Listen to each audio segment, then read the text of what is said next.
بسم اللہ الرحمن الرحیم۔ کروڑ درود و سلام نبی پاک صلی اللہ علیہ وآلہ وسلم کی ذات اقدس پر۔ شاہ جنفو دیکھنے والے تمام دوست احباب کو السلام علیکم ورحمۃ اللہ وبرکاتہ۔ اس کی چتا پر کئی ٹین گھی کے ڈالے گئے تھے، لیکن چتا آگ نہیں پکڑ رہی تھی۔ وہ کوئی عام ہندو نہیں تھا، انڈیا کا بہت بڑا نام تھا، اس لیے اس کی چتا کو آگ نہ لگنے والے واقعے کی خبر منٹوں میں پورے انڈیا میں پھیل گئی۔ لوگ جوگ در جوگ شمشان گھاٹ پہنچنے لگے۔ اس شخص کی جامع مسجد دہلی کے امام بخاری سے بہت دوستی تھی۔ امام صاحب یہ واقعہ سن کر فوراً شمشان گھاٹ پہنچ گئے۔ انہوں نے اس کے لواحقین کو سمجھایا کہ اس کی چتا کو آگ نہیں لگے گی، چاہے پورے ہندوستان کا گھی اس پر ڈال دو، بہتر یہی ہے کہ اسے دفنا دو۔ لہٰذا پہلی بار ایک ہندو کو جلائے بغیر شمشان گھاٹ کے اندر ہی دفن کرنا پڑا۔ اس کی آرتی کو آگ کیوں نہیں لگ رہی تھی، یہ بتانے سے پہلے میں آپ کو ایک اور واقعہ سنانا چاہتا ہوں۔ تاریخ اور تحقیق کے مطابق یہ رسول پاک صلی اللہ علیہ وآلہ وسلم کے مدینہ شریف میں ہجرت کے بعد کا واقعہ ہے۔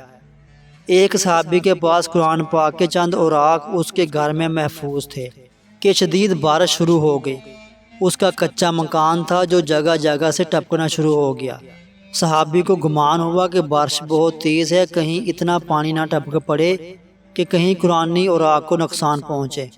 اس نے ان کو محفوظ جگہ پر رکھنا چاہا، مگر اس کے گھر میں کوئی ایسی جگہ میسر نہ آ سکی۔ اس کے پڑوس میں ایک یہودی جوڑا رہتا تھا اور ان کا گھر پختہ تھا۔ صحابی نے سوچا کہ بارش کے تھمنے تک ان کے گھر میں قرآنی اوراق رکھوا دیتا ہوں، مگر بار بار خیال آتا کہ یہ تو کافر ہیں، نہ جانے ان سے کوئی بے حرمتی اور سرزد نہ ہو جائے۔ دوسری طرف اوراق کو نقصان پہنچنے کا اندیشہ بھی تھا۔ کافی سوچ بچار کے بعد اس نے فیصلہ کر لیا کہ یہ اوراق میں ان کے ہاں اس تاکید کے ساتھ رکھوا دیتا ہوں کہ یہ ہماری مذہبی آخری کتاب کا حصہ ہے۔ بارش کی شدت اور طوالت کے باعث آپ کو امانتاً دے رہا ہوں، انشاءاللہ صبح واپس لے لوں گا۔ چنانچہ اس نے انہیں ایک بڑی چادر میں اچھی طرح سے لپیٹ کر ان کے گھر دستک دی۔ یہودی نے کہا، آپ مطمئن رہیں، نہ نقصان ہوگا اور نہ ہی بے حرمتی۔ یہودی نے اندر جا کر اپنی بیوی کو ساری بات بتائی۔ دونوں بہت خوش ہوئے کہ صحابی نے ان پر بھروسہ کیا۔ اب دونوں میاں بیوی سوچنے لگے کہ اس مقدس امانت کی حفاظت اور احترام کیسے کیا جائے۔ چنانچہ انہوں نے فیصلہ کیا کہ دونوں غسل کر کے صاف کپڑے پہنتے ہیں اور آدھی رات تم ان کو اٹھائے رکھو گی اور باقی پہر میں اٹھا لوں گا۔ پھر انہوں نے ایسا ہی کیا۔ خاتون کی کیفیت بدلنے لگی۔ اس دوران یہودی اٹھا تاکہ کپڑے تبدیل کرے۔ روحانیت سے سرشار اس کی بیوی نے کہا کہ تم بے شک سو جاؤ، میں ہی انہیں ساری رات اپنے پاس رکھوں گی۔ یہودی نہ مانا کہ ہمارے درمیان یہی معاہدہ ہوا تھا۔ خاتون نے بالآخر روتے روتے یہ امانت اس کے سپرد کر دی۔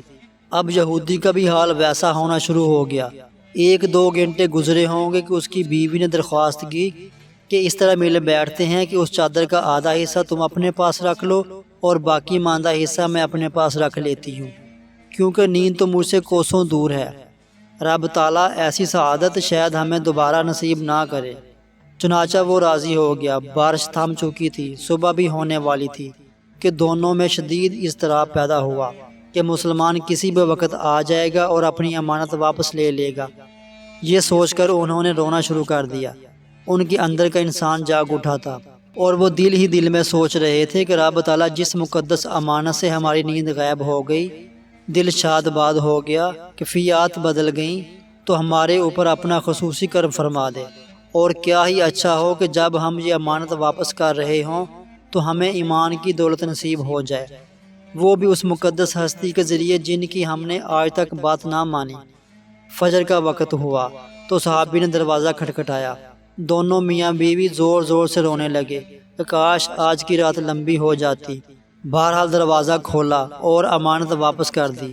دوسری طرف رسول پاک صلی اللہ علیہ وآلہ وسلم نماز سے فارغ ہو کر جو ہی مسجد سے باہر آئے تو حضرت جبرائیل علیہ السلام کو اپنا منتظر پایا۔ وہ فرمانے لگے کہ اللہ کریم کا پیغام لے کر آیا ہوں کہ فلاں محلے میں فلاں یہودی کے گھر جائیں، وہ آپ کے منتظر ہیں۔ چنانچہ نبی کریم صلی اللہ علیہ وآلہ وسلم وہاں تشریف لے گئے۔ ادھر یہودی اور اس کی بیوی صحابی کو امانت دے کر دروازے پر ہی بیٹھے زار و قطار رو رہے تھے کہ دیکھا آپ صلی اللہ علیہ وآلہ وسلم تشریف لائے ہیں۔ خوشی کا کوئی ٹھکانہ نہ رہا اور اسی وقت ایمان لے آئے۔ دوستو، قرآن پاک کا یہ تاریخی واقعہ مجھے اس وقت شدت سے یاد آیا جب میں پنڈت نول کشور کی چتا کو جلانے کی کہانی پڑھ رہا تھا۔ تفسیر کچھ اس طرح ہے کہ تقسیم ہند سے پہلے زمانے میں لاہور کے 2 اشاعتی ادارے بڑے مشہور تھے۔ پہلا درسی کتب کا کام کرتا تھا اور اس کے مالک عطر چند اینڈ کپور تھے۔ دوسرا ادارہ اگرچہ غیر مسلموں کا تھا لیکن اس کے مالک پنڈت نول کشور قرآن پاک کی طباعت و اشاعت کیا کرتے تھے۔ نول کشور نے احترام قرآن کا جو معیار مقرر کیا تھا وہ کسی اور ادارے کو نصیب نہیں ہو سکا۔ نول کشور نے پہلے تو پنجاب بھر سے اعلیٰ ساکھ کے حامل حفاظ اکٹھا کیے اور ان کو زیادہ تنخواہوں پر ملازم رکھا۔ احترام قرآن کا یہ عالم تھا کہ جہاں قرآن پاک کی جلد بندی ہوتی تھی وہاں کسی بھی شخص حتیٰ کہ خود نول کشور جی سمیت لوگوں کو جوتوں سمیت داخل ہونے کی اجازت نہیں تھی۔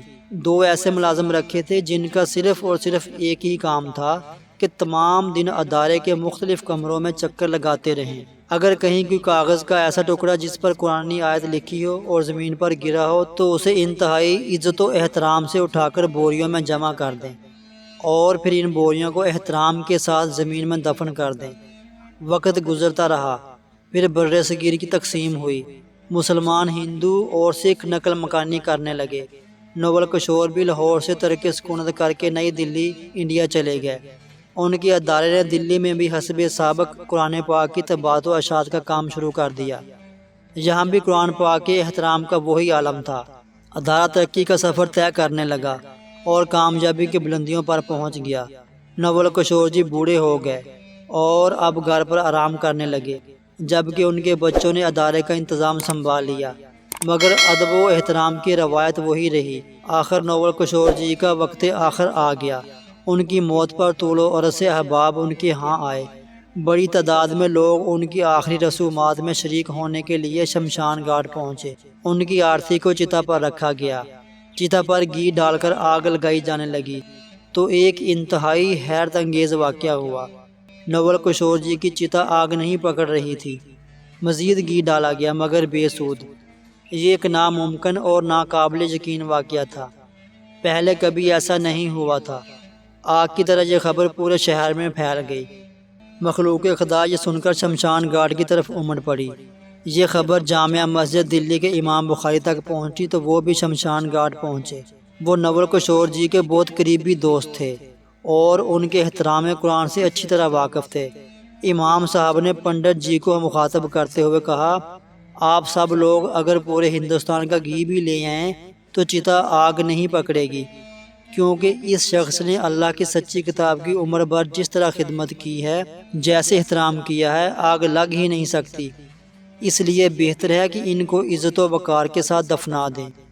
اور دوستو، ایسا ہی کیا گیا اور یہ تاریخ کا پہلا واقعہ تھا کہ کسی ہندو کی چتا کو آگ نہ لگنے کی وجہ سے شمشان گھاٹ میں ہی دفن کر دیا گیا۔